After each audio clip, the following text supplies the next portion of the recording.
exchange of you can services for other goods or services without using money. Now, one of the things that's going to throw a wrench into the bartering thing is there are going to be a lot of people out there that are going to try to use our fiat notes, aka the paper money, and there are going to be some trying to use modern coinage, which is not worth what it's made out of, other than the pennies. But if you are going to be accepting any type of coinage, make sure it's pre-65, because that's when it had real silver in it and real nickel and real metals, not tin. Mm-hmm. All right, let's see. All right, so before we, thanks, Kaylin. Lee says 95% of the population isn't preparing after first month. What they have that I would want to, what would they have that I want to barter for? You never can tell. And Diana too has slipped over and double tapped on your side too, Tammy. Thank you. All right, and Utah Mike saying I'm 99.9% no barter kind of guy. And did I see? Oh, Tammy Harder says haggle. Yeah. Mm-hmm. And let's see here. Yeah. And Troy Sutton has popped in on your side too there, Tammy. All right. So thank you. Next slide here. All right. So how many of you when you were kids in school I know I forgot to check the timing on these. Not too much. Swap lunch stuff. Well, that's bartering. You're swapping, things from your lunch. How many of you that raise food and stuff right now are trading neighbors or friends or something that are growing stuff, food and meats, whatever as well? So, right here, me. Yeah. So you've got started the beginning of it right there for that stuff there. And I think that's the last one I had. Yeah. Okay. And Sumi says double dipping too, and she's come over on your side too. Thank you. And Lewis is here. The Marshmallow Man. Yeah. All right. Let me kick this off onto the side. I'm getting a bunch of pop-ups there, so everybody seems to be going live here. And let's see, make sure. Okay, that's it there. All right. So one of the many scenarios we worked on at Homeland Security for a collapse situation. Here's Lewis. Hey, Lewis.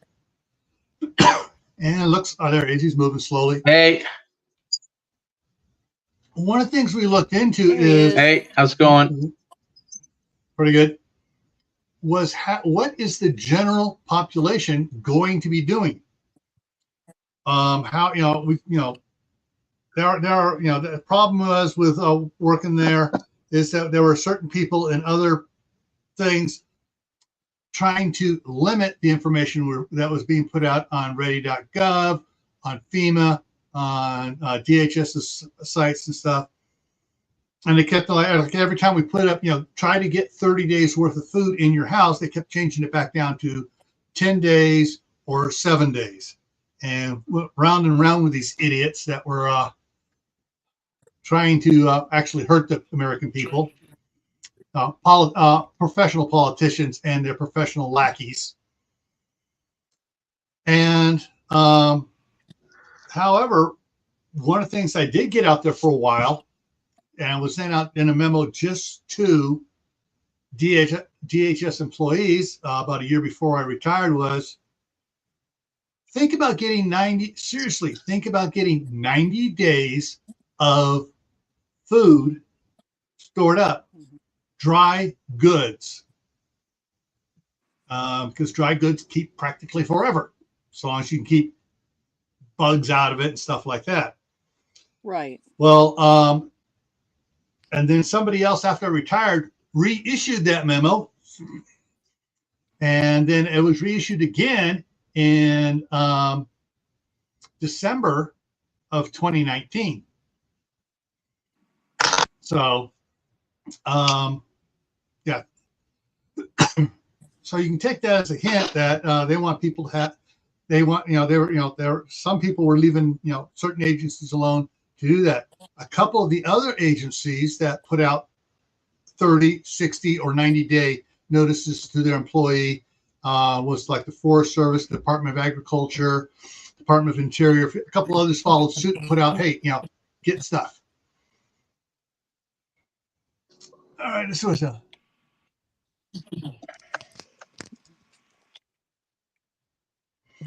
Well, the thing is, so these when their employers were saying, "Hey, you guys really should do this because we can't tell you why, but you need to get it," and that kind of motivated a lot of federal employees that got the notice to at least up it to at least 30 days, even when they're told 90, they did 30. And hopefully, when the second one came out, they did more, but. When it comes down to bartering, now we're getting into a different aspect of it. One of the things we did talk about in our meetings and stuff is depending on when a collapse type event kicks off, and a lot of the government agencies realize that there could be a collapse type event that's going to severely impact or limit the federal government for a while, and the federal government's not going to be able to respond to help people. And of course, in some of those meetings, the representative from FEMA was laughing, saying, "We can't even do that now." The thing was that we realized, just like the one picture I showed of school kids swapping stuff around, some people are going to start swapping things right away. We also realize that those that start swapping things right away may draw attention to themselves, especially to say, "Hey, I got stuff to swap." They're going to draw attention to themselves to people they don't want to know what they're doing. And I'm going to say this, okay, because I am not the standard prepper person. As soon as somebody who calls himself a prepper tells me that I should be stockpiling alcohol and cigarettes, I walk away.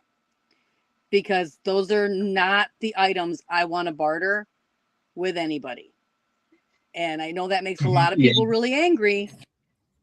But again, it's going to attract people that are going to get desperate for certain things that they're used to having all the time. And it's going to put me in danger. Mm-hmm. And so I don't stockpile those items. I have no intention of bartering those items. Yeah. They keep cigarettes don't. One of the things that I will not stock up on is tobacco. For those that have known me for a while and heard some of the stories I talked about my family history, you know why I will never store or give away tobacco. Yeah. We have an asterisk up here. That asterisk is I might try growing some tobacco plants for one reason only. Tobacco is a great thing to use on horses with injuries, leg injuries. Yes. So that's the only that would be a medical thing, not for human consumption, but for animal use. Here's the caveat with that is that it will decimate your tomatoes. Tobacco carries diseases that will wipe out your tomato plants. Yeah. So you have to be very careful. Yeah. All right. Got a bunch more people just came in here. Alicia Autism Mom. KS World of Fun. Our Treasured Homestead came in on your side. What else we got here? Watt Life came in on your side as well. And okay. Yeah. All right. So when it comes to bartering, one of the things we discussed is like we need to kind of we were trying to get the information out there to tell people don't plan on bartering for before a year and maybe not until the second year. There are those bad actors out there, those brigands that will go around and target those that are trying to set up little farmers markets and stuff like that. And they'll think, all right, easy target. We're just going to roll in there, clean everybody out, and and then we have supplies for the next 6-8 months or whatever. If you are go ahead. I have 6 friends I barter with right now, and we barter with 5 of them don't know each other. You're kind of breaking up there, Tammy. 6. Oh, sorry. I have 6 friends I barter right now.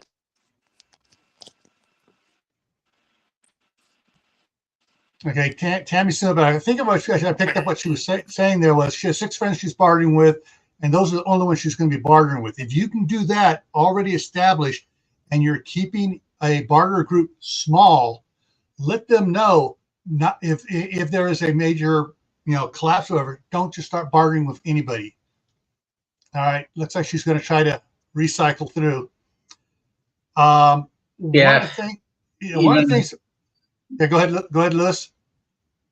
Even alcohol and a couple of other items that I like shells for pews.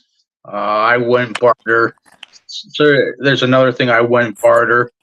And it's along the lines of tobacco too. I wouldn't, because I can grow it up here in Canada, right? Right. I wouldn't barter that. Yeah. It just draws in, and it's been expressed here.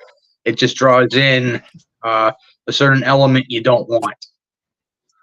Yeah.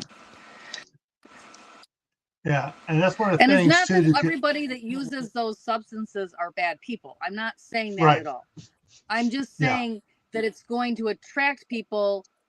If you're not already bartering with them and you don't already know them, it's going to attract people you don't want the attention of. Like you said, brigands. It's going to attract them more than it will other substances will, like rice or.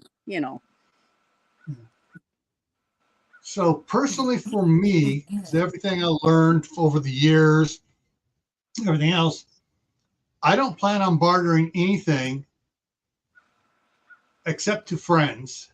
And under the stipulation is they don't tell anybody where they got it. Otherwise there will be no more coming towards them. Mm-hmm.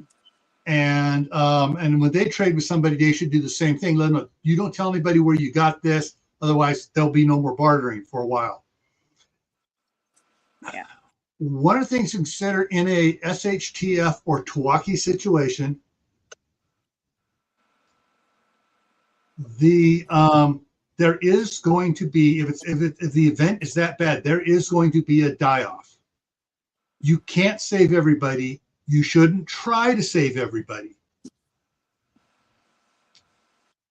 After that time, those that survive hopefully we're smart enough to have supplies, and we're smart enough to learn quickly about the need to grow their own food.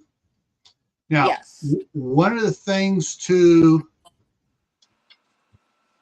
Mark, it's at the top of the chat and highlighted there in blue. One of the things to consider is, and this is what may or may not, some people may or may not want to do this, is harvest as much seed as you can each year and set packages aside and date it for the year you harvested it.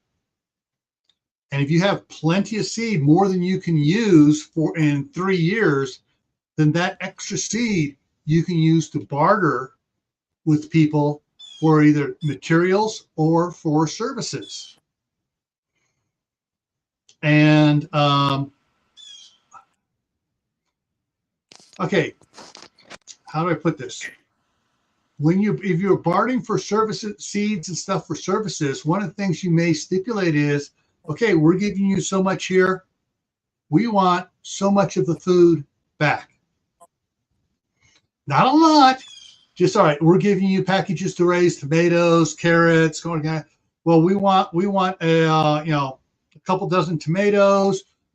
So they realize they're expected to give back on this as well, because then you're getting tomatoes from that are growing away from yours and stuff, where you can harvest the tomatoes they bring you. Then you can get the seeds out of those. And so you try to get a viable gene pool of vegetables going, even though it broke off from yours. They change a little bit when they're growing elsewhere. And also, if you have a crop failure, you might be able to get seed from them. If you're used too much of your seed, you don't have any held back, you could get some so you can have a garden next time. Yeah. And that's why I say, you try to plan out as you grow your garden now, how much seed you use, what is your germination rate for each type of seed. Keep that in a log, and that way you know, all right, I need to keep 3 years worth of seed if you have a bad year, because that gives you then the next seed for the next year. And sometimes you can have 2 bad years. That's why I say 3 years. You want to keep at least 3 years. Yeah. Well, and again, I've said it before when we talk about canning and harvesting, plants are all biennials. I know they teach you that only some are biennials, but your harvest is a biennial thing. That means that 1 and 2 years you get a good harvest. The other year you're lucky if you get anything at all. Yeah. And if you look at plants in that way, and you look at your garden in that way, and you realize that, and you start preparing in that way, it'll save you a lot of heartache and maybe disaster down the road. Yeah. One of the things they're talking on off of what Lee said about 1 hour worth of work gives you 1 hour, gives you 1 meal. So 12 hours worth of work in a day, and he'll give your family of 4 3 meals. So they get 12 meals for 12 hours worth of work, but that's not 12 meals per person. That's 12 meals total. So that would be, they get a day's worth of food. A day's worth of food for your family. Yeah. You got to make sure you have enough food to do that. Yeah. Yeah. Now, one of the major things to barter for for labor and stuff is clearing ground and planting gardens for the next year. And so you also got to make sure that the people have skills. Yes. Sorry. No. There's Mark. Hey, sorry I'm late. I had to water tomatoes before it got dark. Yeah. So one of the things to consider in bartering is a lot of things is going to be skills, which is why at the end of just about every video, well, every non-live stream video, I tell people, keep adding to your preps: water, food, clothing, medicine. Learn a new skill every month. Mm-hmm. If we don't have a collapse for 5 years, that gives you 60 skills to learn. People go, well, that's a lot of skills. Well, now you think about it. Okay, there's you can learn to do basic plumbing. You can learn to do basic electrical. You can learn to do first aid. You can learn to do advanced first aid. You can learn to do gardening, which is going to be probably about a bunch more. But Lewis dropped out there for a second, and there he is back. And because there was gardening, you're going to have learning how to work the soil, prep the soil, make sure you got good soil, learning when to plant the seeds, how to hand germinate seeds, germinate and pollinate seeds, plants and stuff. There's a whole bunch of things you need to learn about gardening. And gardening is not one skill. Gardening is a bunch of skills. And then there is, she's got her pressure canner up. So canning, that's another skill to learn, whether it's water bath, steam, or pressure canning. And like last night on Camp Patton Family Compound, we talked about the science of canning. So you missed that one, you may want to go check out that video from last night. And Caitlin's right. Learning a skill now. There are books out there you can learn about bartering and haggling now. So you can learn how to haggle and deal with people and learn how to do that stuff now, so that you don't get totally ripped off later on. And, So when you just, go ahead, Tammy. Just knowing the worth of what you have is a skill, because a lot of people, I'm sorry, I've been on Facebook Marketplace. I do not want your used whatever for twice the market value. Yeah. And that's a lot that's of people if it's in good shape. And so a lot of times I've seen stuff that's like, no, you'd have to pay me for me to take that from you. Yeah. Like, I will haul that away to the junkyard if you pay me. And it's like, they want $2,000 for this car. And it's like, it doesn't run. Yeah. Tooth by V, welcome. I think haggling is more of you have something that somebody else may want or does want. They have something that, or you have something, whatever, you know what I mean? Everybody has something that somebody else wants, but it's a matter of how do you assess value of that? So like if Gil has chickens and eggs and I have a big toolbox and I know how to fix cars and tractors and stuff, and he sort of does, but maybe not. And I don't have any eggs, but I have tomatoes and stuff.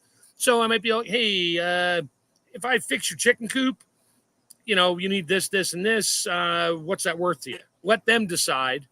And then you can that's where the haggle begins. Don't just say, you give me a dozen eggs, I'll fix your chicken coop. Well, you might be at it for 3 days fixing a chicken coop and you get a dozen eggs. Yeah. So it's got to be a combined effort chat of, and that's my dog squeaking his ball.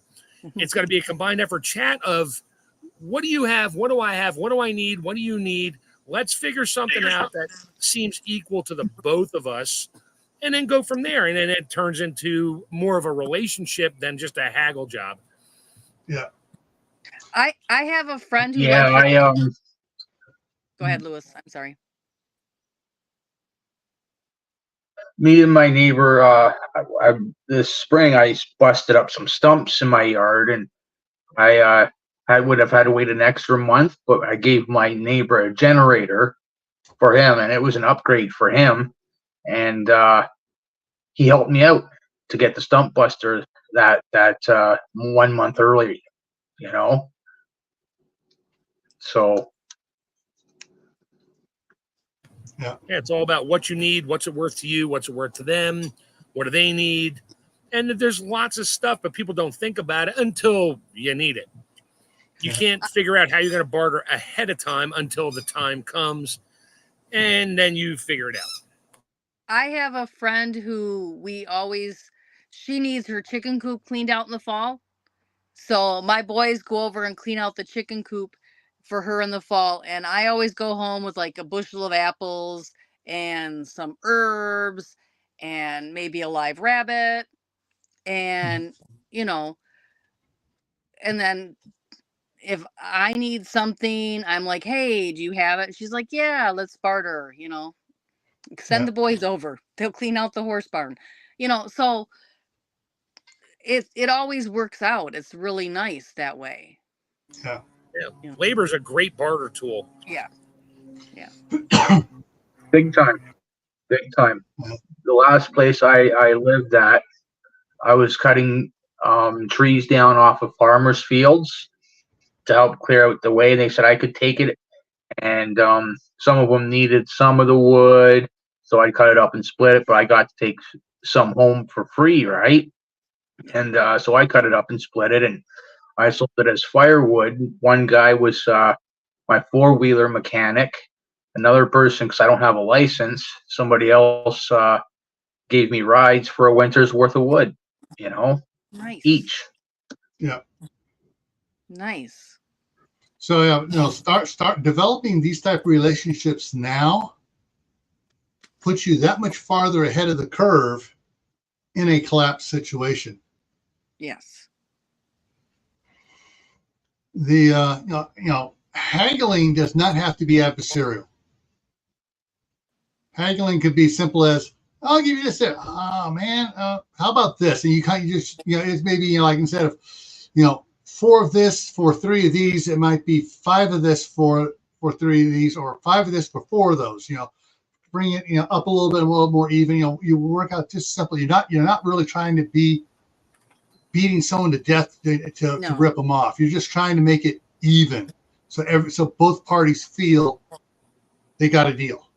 Yeah, just don't show your weak spot. Well, I got like 80 bushels of apples and they're all going to go rotten. What can I trade you for that? No.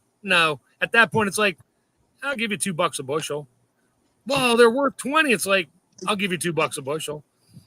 Yeah. Okay.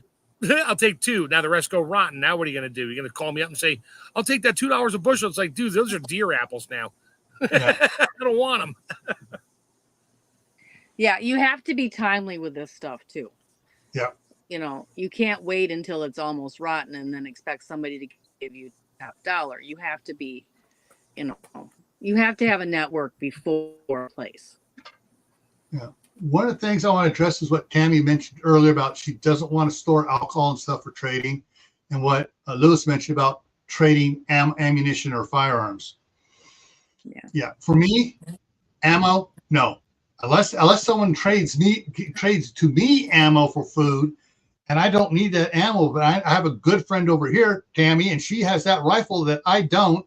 I will trade that to her because we have a relationship already, and but I won't trade ammunition. Yeah, I don't want to trade that ammunition to somebody I don't know. No. Now, alcohol is a two-edged sword, just like ammo can be a two-edged sword. I'm not going to stockpile alcohol to trade. No, I am going to stockpile alcohol for other purposes, such as, all right, alcohol. If someone gets a broken leg and you need to give them some, you can use the alcohol to clean around it if it happens to be a compound to clean around it or so. But the alcohol can also then be used as I'm missing the word, nurse, like a sedative. Well, you said antiseptic. It can also be used there is some medicinal purposes. Yeah. Certain alcohols are good for colds, pneumonia, when Making you're cough syrups. Yeah, I make a lot of tinctures. I have a lot of alcohol stored in the form of tinctures. Yeah. And I will trade my tinctures, but if you're drinking my Mullen tincture, you're pretty desperate. It doesn't even smell good. I mean, some of the stuff, isn't that tasty, but it's very healthy and very medicinal. Yeah, it's medicine. But it's going to be in a little 4-ounce bottle. It's not going to be a quart or a fifth or whatever. Yeah. Yeah, that's the word I was looking for. The fifth. You're not going to get that, and that's and I will probably be trading my medicinal skills with the cure I'm bringing, not just trading alcohol for cash or whatever. Right. Now, the other thing I'm thinking about is right now, my wife and I don't have the skills to make tinctures. We got, informational books, but we're going to need some added training. I may trade alcohol to someone to teach us how to make the tinctures. Yes. Because that person, I know that person, what that person's going to do, that they're going to make their own tinctures, and we're going to be making tinctures for our family. And so, and that's going to be something else later on. Is like, okay, we don't have this tincture we need. We got a bunch of this other one. All right, we got some of this tincture here, but we need this tincture. Anybody want to trade? And I missed the elderflowers. So I'm going to have 0 elderflower tincture this year. And that goes with the season, the biannual season of plants growth. Yeah. Well, everything came early and I wasn't prepared. Mm-hmm. So I didn't get anything picked. So that's a problem, Yeah. But you might have picked a lot of that one, and you might need, then you don't have the elderberry for elderberry syrup. So like I could trade you some elderberry syrup later because I didn't pick my flowers. So, there's a lot of things you can trade that way. Again, it goes with skill knowledge. Yeah. One of the things I've been doing a lot of here. When the grandkids are over playing, they're getting old enough where I can, all right, you guys, you play here. I don't want to hear screaming. I listen to them, and every now and then they'll get in a fight over it, and I'll say, boys, and they'll, quiet back down. Mhm. But and so while I'm doing here, I'm doing research on stuff, going through some reels on Facebook that have some really interesting stuff. How to make stuff for the garden, how to make tinctures, and I've been saving. Well, let me just show you what I got here. So I got a Word doc, and well, here, don't plant these together, and there's the URL to that video. Yeah. Peels and water is, and all the list of all the different type of peels to make either an insecticide, a fertilizer, a medicine for the plants to get rid of bugs and stuff. So there's like all these different things here for that I'm saving them, so I can actually later on this winter I can pull these up and get out my notepad and start taking notes on the formulas that are given in these videos that I don't have time to watch the video 8 times while I write absolutely everything down that they're going over. Let's see. Yeah, you can build up the supplies now to start making them later on. Exactly. Yeah.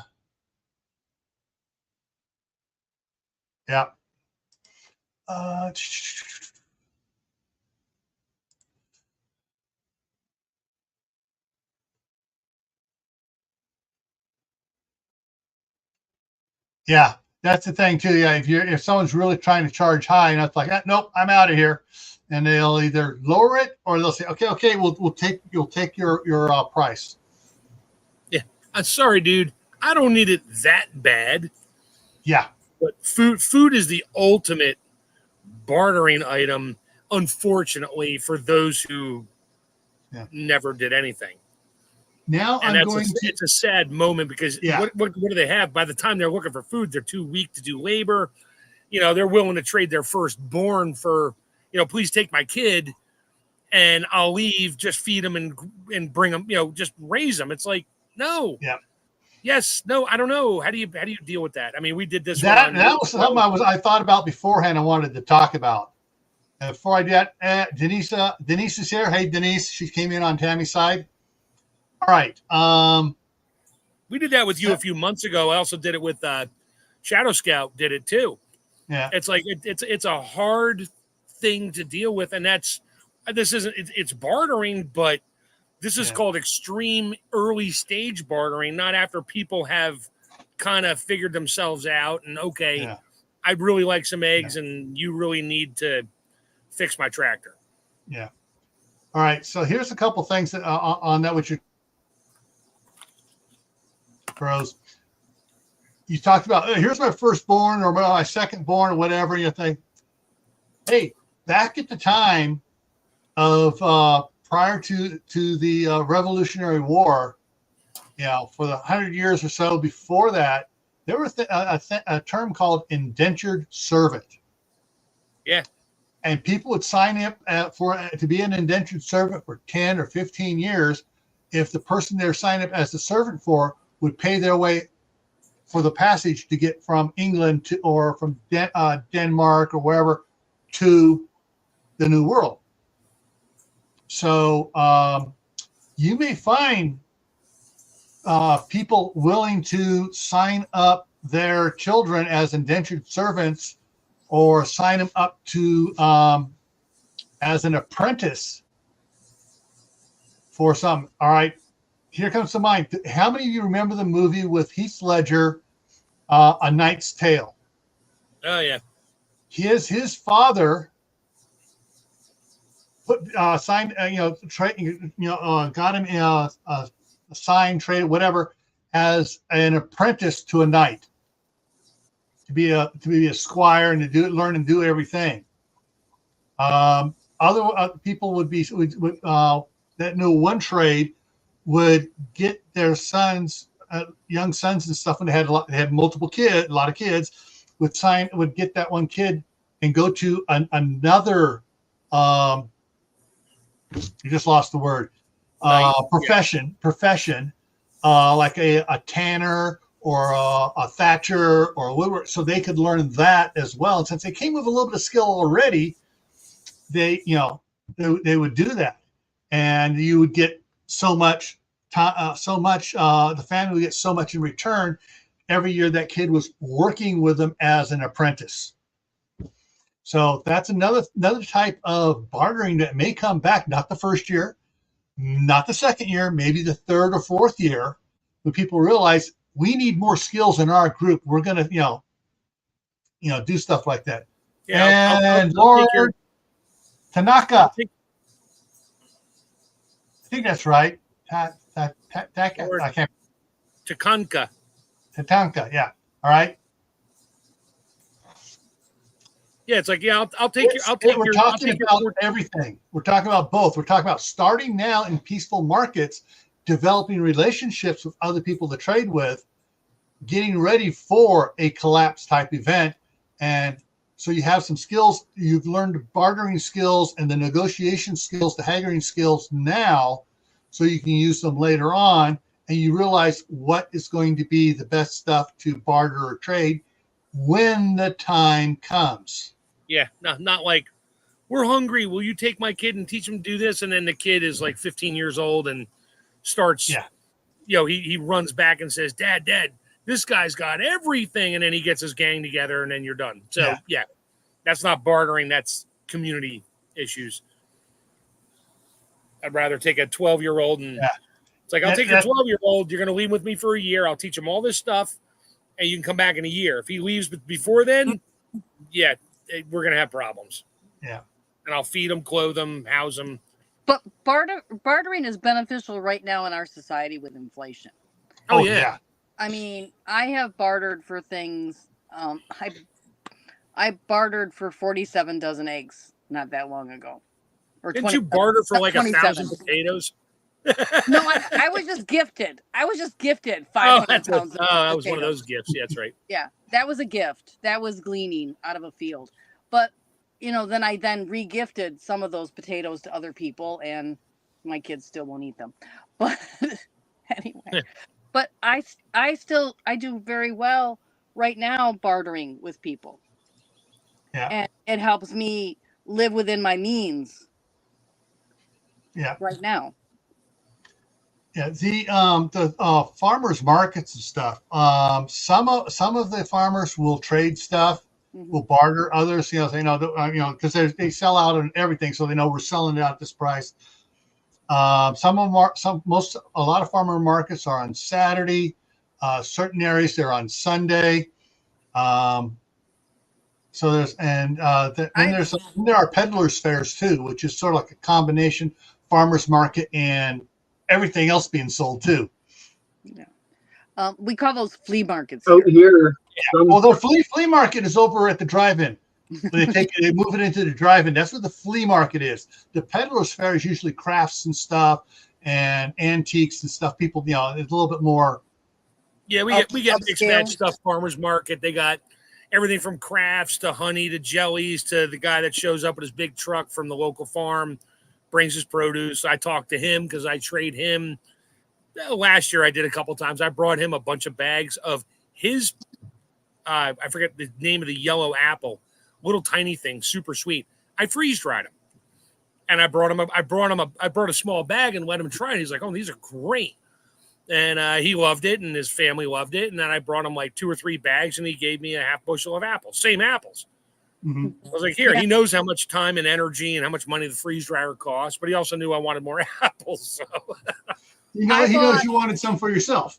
That's right. And then I got all kinds of stuff. Then I could order stuff from him. Like, yeah, I need 2 bushels of jalapenos. He's like, what the hell are you going to do with that? I was like, I'll bring you some cowboy candy. I bought 3 chestnut trees and I gave the vendor some canning lids because I had some that I'm supposed to give out to people. So I gave the vendor the canning lids because she said she did canning and we were talking and visiting. And when she brought my trees that I had bought to market the following week, she brought me 4. Nice. So, it never hurts to make friends and find out what people need and share when you have a surplus of something, because they might share back with you when they have a surplus. Currently, with the economy and people that are employed, like farmers and that, I like to tend to give them a little more than what I'm getting to keep them in business, and I'll tell them that flat out. Yeah. My wife does that with one of her friends at work. She brings her 18 eggs. I got to show you a picture of one of these eggs. It must be a triple yolk. It's massive. It's huge. It's hysterical. Anyway, she wants $3.50 for 18 eggs. My wife gives her $5. She's like, let me give you change. She's like, I don't want the change. You do go buy your chickens some cabbage treats, and she loves her chickens, and she doesn't really, she eats eggs, but she just wants to sell the eggs, and Lori and I buy them all the time because I'll either freeze dry them or eat them. I don't care. And it helps her, because chicken feed is not cheap. Mm-mm. Oh no, not at all. Yeah. And one of the interesting things that you say about supporting the farmers. I've watched several of them, and at the beginning, when I started about 4 weeks ago, when I started watching the reels intently, and I didn't save the links for them, but there are several of the different farmers and ranchers are putting up the expense from back in 2020 and the expense now for running the tractor, the diesel fuel costs, the cost for seed, costs, all the different things. And then some of them were horse ranchers talking about the same thing, the cost of fuel for the quads, the stuff, the tractors for the combine for bringing in the alfalfa, stuff like that.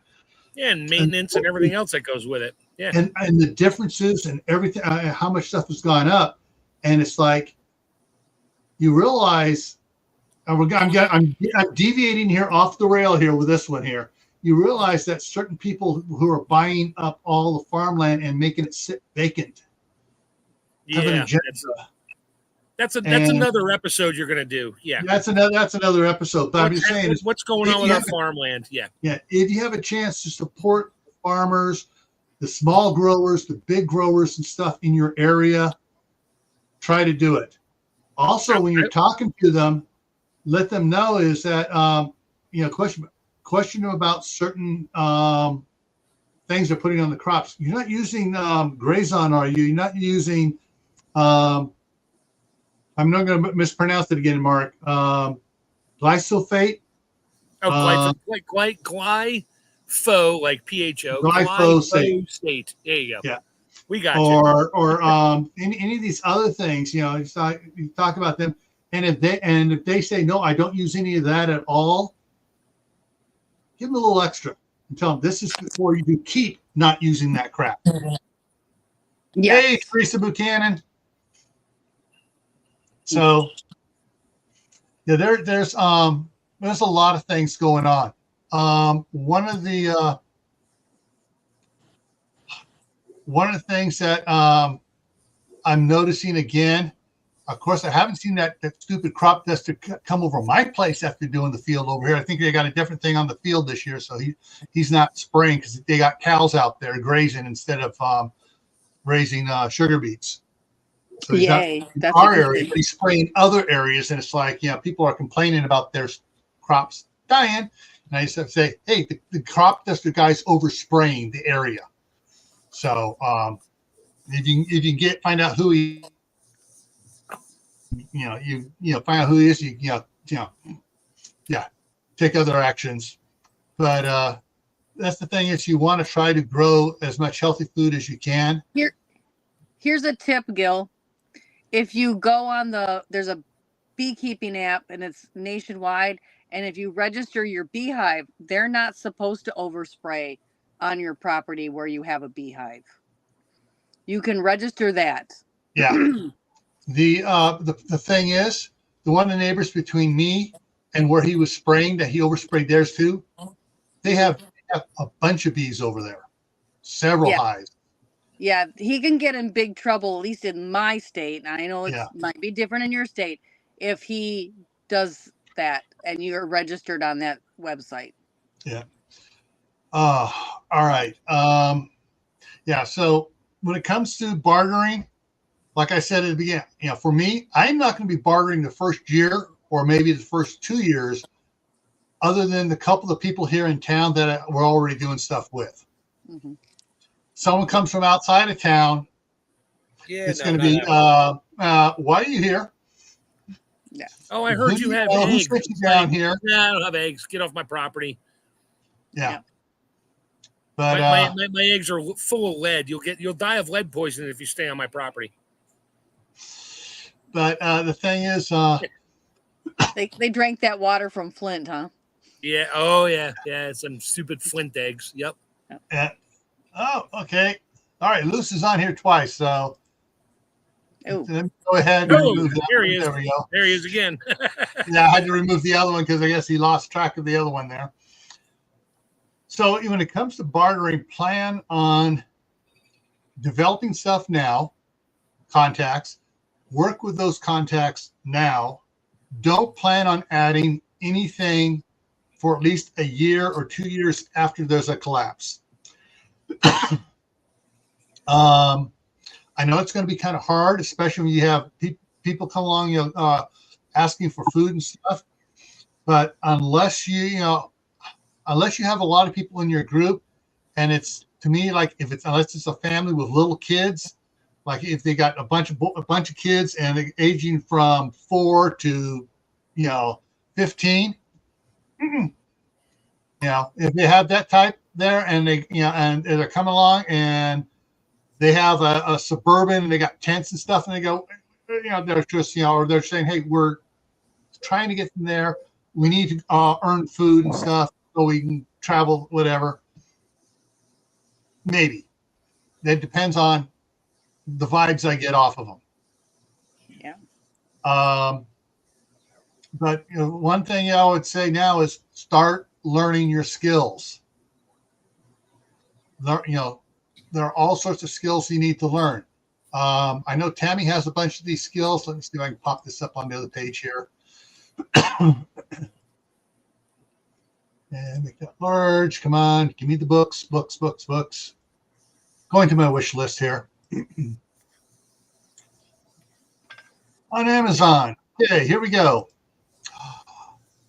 Okay, so you got stuff about making meals. We've already, this is from some of our live streams, yep. Making meals in a jar and stuff. Tips and techniques for a well-preserved kitchen cookbook. If you don't have that type of a cookbook, you may want to think about looking for some of these. Water bath, canning, cooking and preserving Bible. Okay, I want to think about that. The science or bread science. Yes. Think about getting that. Here's the 2 books I came in specifically for. Butchering Beef, Comprehensive Photographic Guide to Humane Slaughtering and Butchering. Then the companion to that by the same author is Butchering Poultry, Rabbit, Lamb, Goat, and Pork. 2 probably important books right there if you don't know how to process the animals already.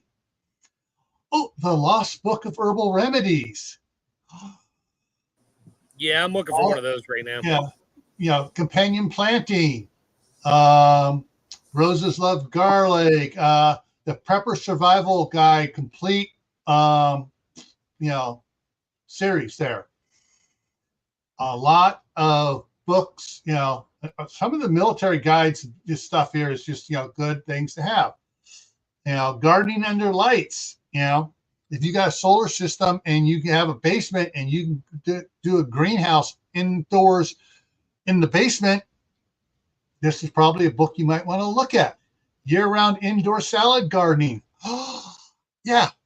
Skills to learn to do now. A lot of skills there.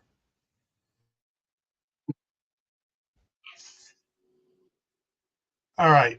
So I'm just checking out that.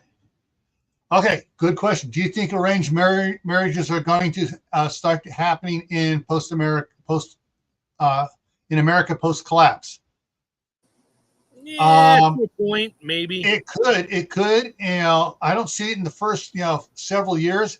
If it is a true Milwaukee situation, which means the federal government's going to be gone for at least 20 years before it's able to reestablish across this country, because everything we're back to the 17 and 1600s. Right.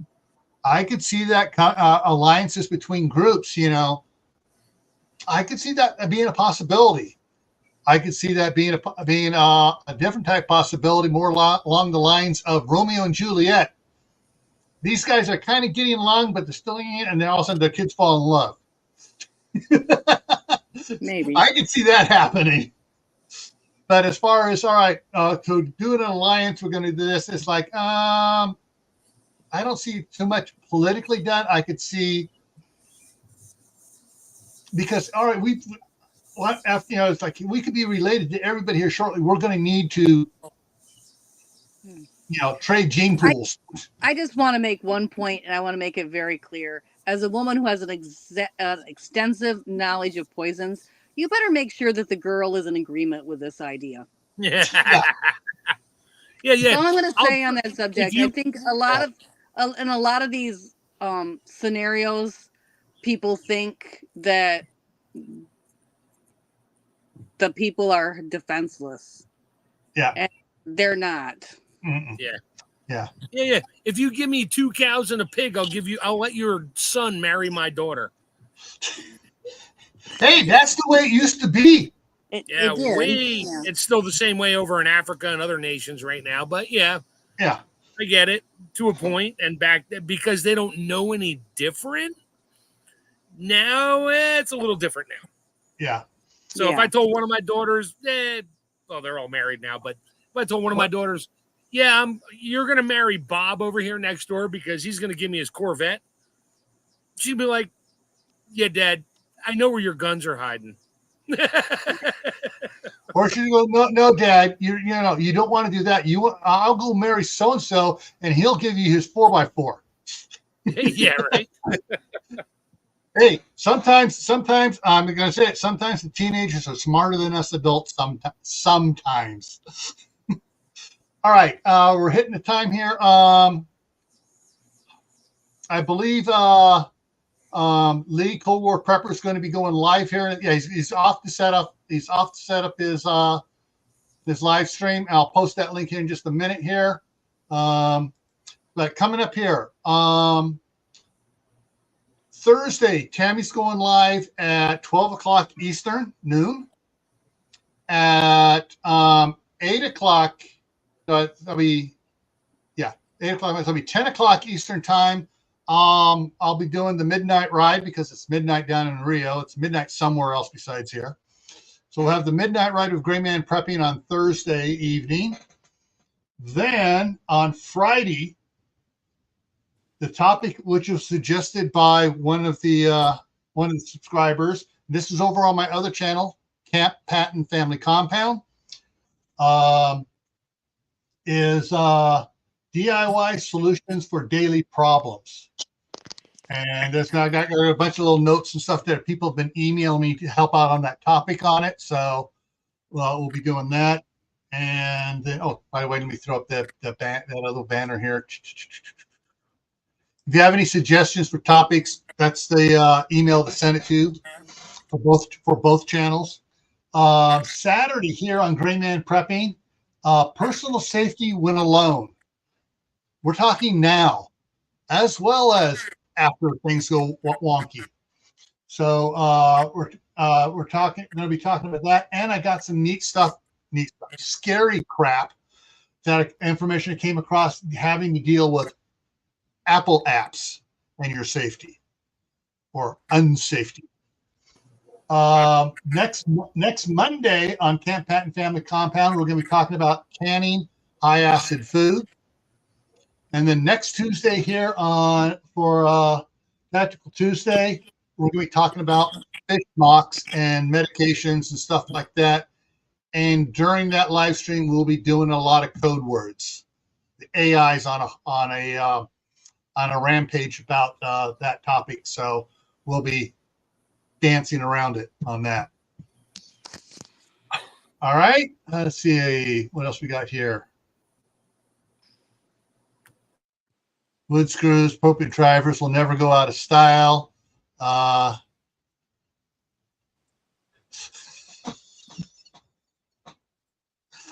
idea Apple app is fried ones with cinnamon on them.